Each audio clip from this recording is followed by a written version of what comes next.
Ever notice how the most powerful person in the room is rarely the loudest? They're watching, waiting. While everyone else is busy revealing their cards, they're calculating their next move in silence. Machiavelli understood this centuries ago.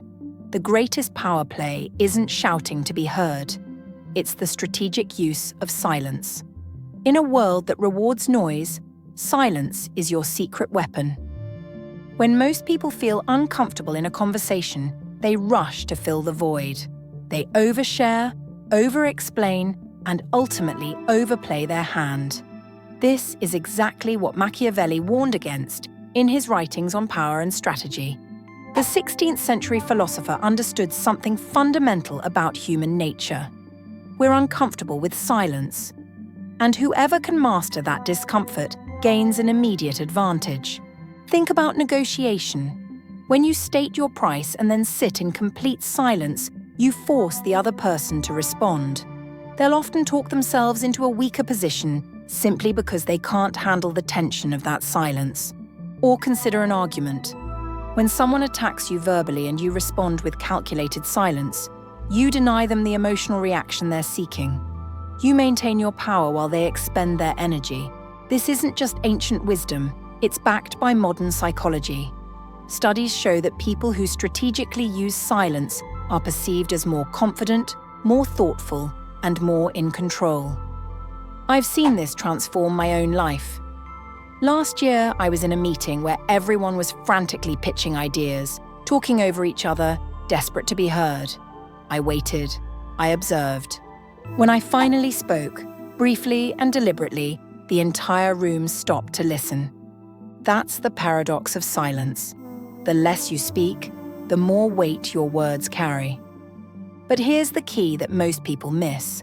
Silence isn't about being passive or withdrawn. Strategic silence is an active choice.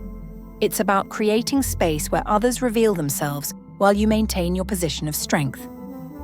As Machiavelli might say, the wise ruler speaks little and observes much. When someone throws accusations your way or tries to back you into a corner, your instinct screams, "Defend yourself." But what if I told you that's exactly what they want? This is where the true power of silence becomes your shield and sword. Picture this. You're being criticized in front of others. Your heart's racing, words of defense building in your throat, but instead of launching into an explanation, you take a slow breath, maintain eye contact, and say, "Nothing." What happens next is almost magical. The accuser becomes uncomfortable. They expected you to jump to your defense, to show weakness, to reveal insecurity. Your silence communicates something powerful. I don't need to justify myself to you. I learned this lesson the hard way. Years ago, someone called out my work publicly, claiming I didn't know what I was talking about. I immediately launched into a defensive monologue, listing my credentials, my experience, my successes. I thought I was winning the argument, but looking back, I was just dancing to their tune. The next time it happened, I was prepared. I responded with a calm smile and silence. The critic kept talking, getting increasingly uncomfortable, eventually backtracking and softening their stance. Without saying a word, I had turned the entire dynamic around. This technique works everywhere, with difficult family members, passive-aggressive colleagues, even internet trolls. When you refuse to engage with negativity, you starve it of the oxygen it needs to survive. The silence response isn't just about dealing with criticism. It's about responding to any high emotion situation with strategic calm. When someone offers you a bad deal, don't counter immediately. Stay silent. The discomfort of that pause often leads them to improve their offer without you saying a word. When someone shares an idea in a meeting that you disagree with, don't rush to voice your opposition. The pause after their presentation creates space for others to question it, or for the person themselves to acknowledge the flaws in their thinking. Even in your closest relationships, strategic silence creates room for genuine connection. When a loved one is venting, the gift of your attentive silence is far more powerful than jumping in with solutions or relating it back to your own experiences. This is what separates the masters from the amateurs, the ability to distinguish between silence as avoidance and silence as strategy. The key is in your body language. Maintain eye contact. Keep your posture open but strong. A slight nod or thoughtful expression shows you're engaged, not checked out. This transforms silence from passive to purposeful. And here's the advanced move. When you do finally speak after a strategic silence, start with a question rather than a statement. What makes you feel that way? Or could you elaborate on that point? This puts you firmly in the driver's seat of the conversation while appearing genuinely interested. Remember, in a world where everyone is fighting to be heard, the person who listens strategically holds the real power. Your silence forces others to fill the void, often revealing far more than they intended. As one of Machiavelli's contemporaries wisely noted, learn the power of silence, and you'll never need to raise your voice to be heard. Most people think power moves are all about what you say or do. But the real masters understand something deeper. Power is also about what you choose not to say. Let me show you how to build silence into your daily life as a practice, not just as a reaction. Start with what I call the 5-second rule. Before responding to any important message or question, pause for 5 full seconds. This tiny gap creates magic in 2 ways. It gives you time to form a thoughtful response, and it immediately positions you as someone who considers their words carefully. I've watched people transform their entire reputation at work just by implementing this one practice. You go from being seen as reactive to being respected as thoughtful, practically overnight. But here's where it gets interesting. Most people talk about 80% of what they know in any given situation. The truly powerful, they reveal maybe 20%. They understand that information is currency, and they're not in the business of giving away free money. Think about the last time you were in a meeting or conversation where you knew something others didn't. Did you immediately share it to show your knowledge? That's what most do. Instead, ask yourself, does revealing this information serve my purpose right now? If not, keep it in your back pocket. I once watched a friend negotiate a business deal where the other party was clearly in a rush. Instead of mentioning that he knew about their deadline, he stayed silent about it.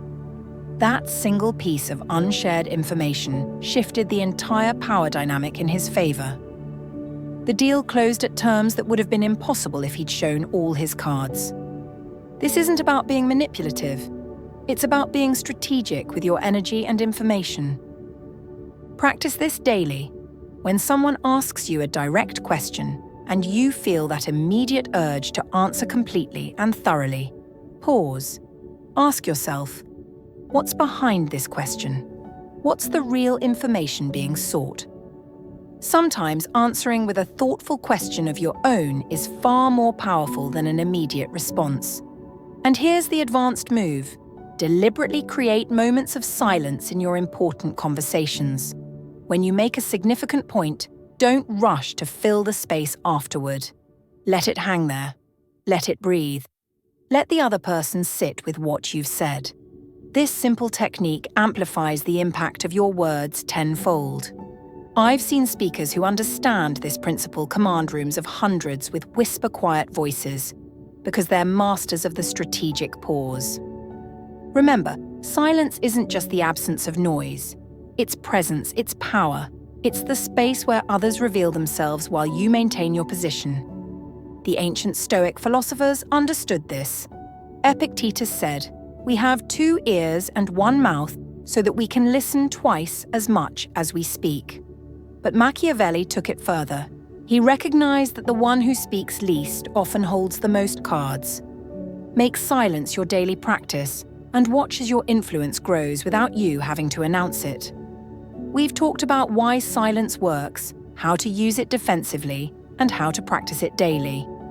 Now let's get into the advanced tactics. First, master the art of the slow response. In our instant message world, there's incredible power in being the person who doesn't immediately react. When you get that text, that email, that comment that triggers you, wait. The person who responds 4 hours later projects far more control than the one who fires back in 4 seconds. I used to be that person glued to my phone, jumping at every notification. My anxiety was through the roof, and people knew they could get to me anytime. When I started deliberately delaying my responses, something shifted. Not only did my own peace of mind improve, but people started treating my time with more respect. Next, practice what I call selective engagement. You don't need to attend every argument you're invited to. When someone tries to pull you into drama or conflict, no defense, no counterattack. This drives reactive people absolutely crazy while simultaneously showing everyone else in the room who's really in control. The third move is the power of the unfinished thought. Instead of fully explaining your position, occasionally trail off mid-sentence when making an important point. We could always consider, but that might be too advanced for right now. This creates an information gap that the human mind desperately wants to fill. The other person will often work harder to understand your perspective than if you'd laid everything out. But perhaps the most powerful silent move is strategic absence. Sometimes, the strongest message is sent by not being present at all. When everyone expects your input on something trivial, your deliberate absence speaks volumes. This doesn't mean being flaky or unreliable. It means being choosy about where you put your energy and attention. I learned this watching a mentor of mine. While others attended every meeting and copied everyone on every email to stay visible, he was selective. When he did appear, the entire energy of the room shifted. People listened because his presence itself communicated importance. Remember the core truth that Machiavelli understood centuries ago. Power isn't just what you do, it's also what you strategically choose not to do. The world is full of noise, full of people desperately trying to be heard, to be recognized, to prove themselves. When you master strategic silence, you step out of that competition entirely. You create a different kind of gravity that draws others toward you. So here's your challenge. For the next 7 days, speak 50% less in your conversations. Listen more. Observe more. Respond with questions rather than statements. Create deliberate pauses before and after your most important points. Then watch what happens. Watch how people lean in to hear what you have to say. Watch how they work harder to earn your response. Watch how your words begin to carry weight you never imagined possible. Because silence doesn't just win sometimes. When used strategically, silence wins every time.